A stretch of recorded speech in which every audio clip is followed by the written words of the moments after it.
everyone, welcome to today's tutorial. So in this video, actually, this is not going to be a tutorial.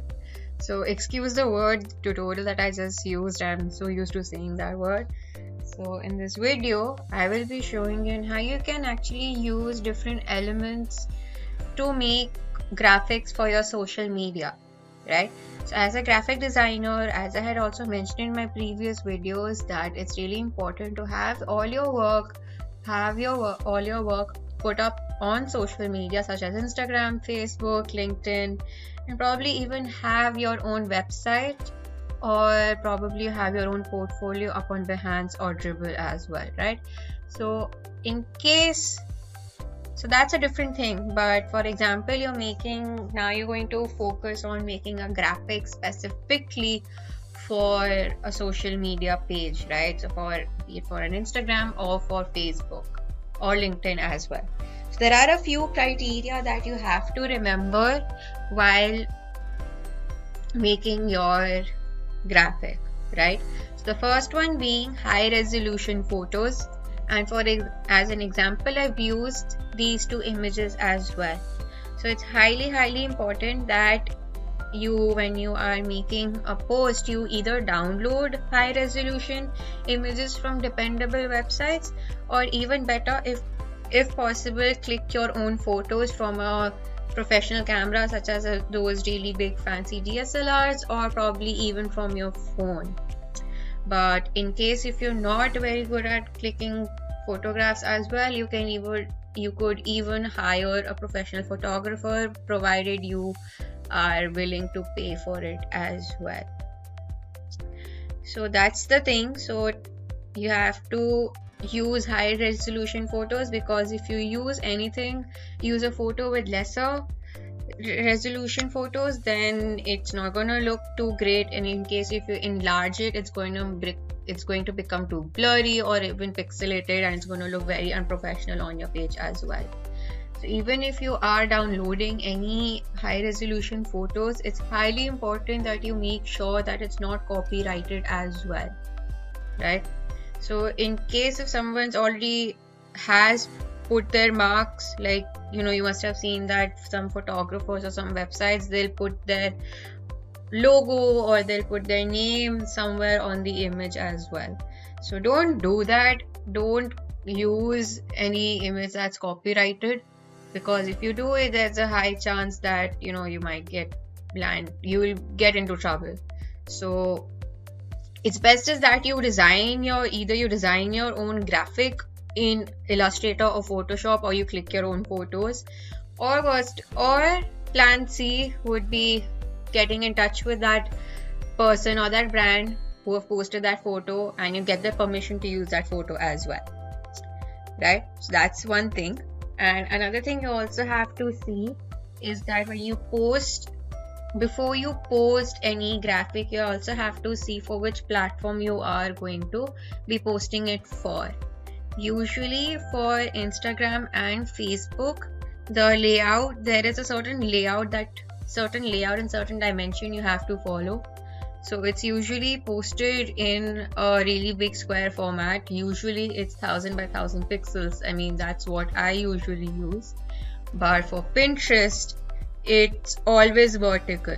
So it's always best you also check out the exact dimensions for each post on which social media page is going to be posted on, right? So that was one. The high resolution photos is highly important, so keep these pointers in mind. Now second coming here to the font styles, right? So it's just as each person has a unique personality, even fonts have a certain personality as well. So depending on what type of message you're trying to portray to your audience, you have to use the fonts accordingly, right? So another couple of more pointers you have to make sure while using fonts is that firstly, it has to be readable. So for example, as you can see here in this motivational poster, the background is of a lighter color shade, right? whereas the text used right over here, the color of this text is in a darker shade, so it's becoming a lot easier for us to read as well. Secondly, the style of font, like the font style, right? So as you can see that whoever's made this motivational poster, they have used only two types of fonts as well. So this first one is a little cursive, it's a little cursive types, and this one is a very generic type of a font as well.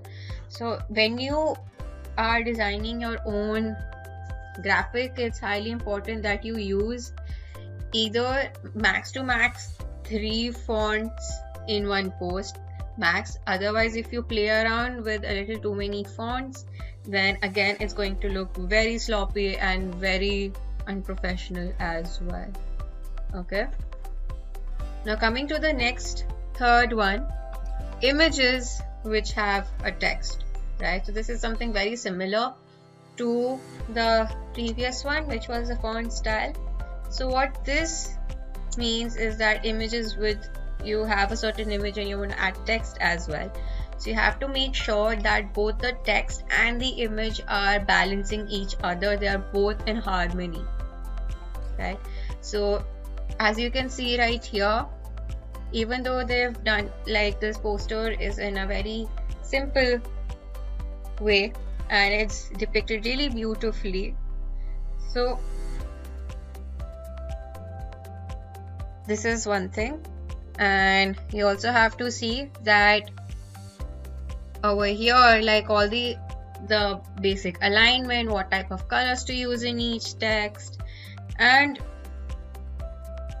just in case, another pointer is that just in case if your image has a face of a person or a face of an animal, it's highly recommended that you keep the text away from the face, and so that it's readable as well. So a lot of the pointers actually do interloop with this one as well. The fonts you use has to be readable and has to be related to the message you're trying to convey, right? So this was this. So you have to also make sure that it's aligned properly. You're keeping, so there's equal amount of margin space left all around, and the type of font you're also trying to use. Okay. And now coming to the fourth one, which is using this one. This is again a movie poster. So this is a movie poster where they've used one solid color for the background instead of a background with a lot of patterns at the back, right? So the biggest advantage of using a color background is that it's much more cleaner and it looks much more professional as well. Whereas graphic backgrounds, it's a really good choice to be used as well, but it can also manipulate your post, and it's very, very important that you have to balance your background along with the images you are using as well. So in that matter, balancing the graphic background with the content becomes a little difficult as long as you know how you want to actually balance everything out, right? So usually a lot of the graphic designers, they prefer using one simple plain color background because it's a lot easier to work with and it's a lot easier to balance out the content as well. Okay, now coming to the last one, which is the focal point. So in the focal point, usually, again, a really good example would be movie posters. So the focal point basically means where you want your viewers' attention to be at, right? So as soon as I look at this, the first thing I see is this eyeball inside this lip, and then I see this blood trickling down, and then I see this text right here on the chin, which says a theater bazaar, and then this text over here, and the last one, the text on the top as well. So in a way, hierarchy also plays an important role here. The most prominent one you want your audience to look at will be the biggest and will be more prominent and dominant that way. So that's the reason why the designer behind this poster has made the lip and the eyeball the most prominent one right there. That's because that's our focal point going right there. So even in advertisements up on social media as well, you must have seen while scrolling through Instagram or Facebook, usually what will happen is that logos will be at the top corner as well. Top corner, or or basically it'll be just in smaller insides. That's because we usually do not give the focal point on the logo too much. We want our viewers to see what we are trying to convey, what's the message we're trying to convey, and whichever information is the most important, we make that more dominant as well. So that's about it. So this was also the focal point. So I hope you found this video to be useful. And if you keep these pointers in mind, then it'll be a lot easier for you to also design your social media graphics and social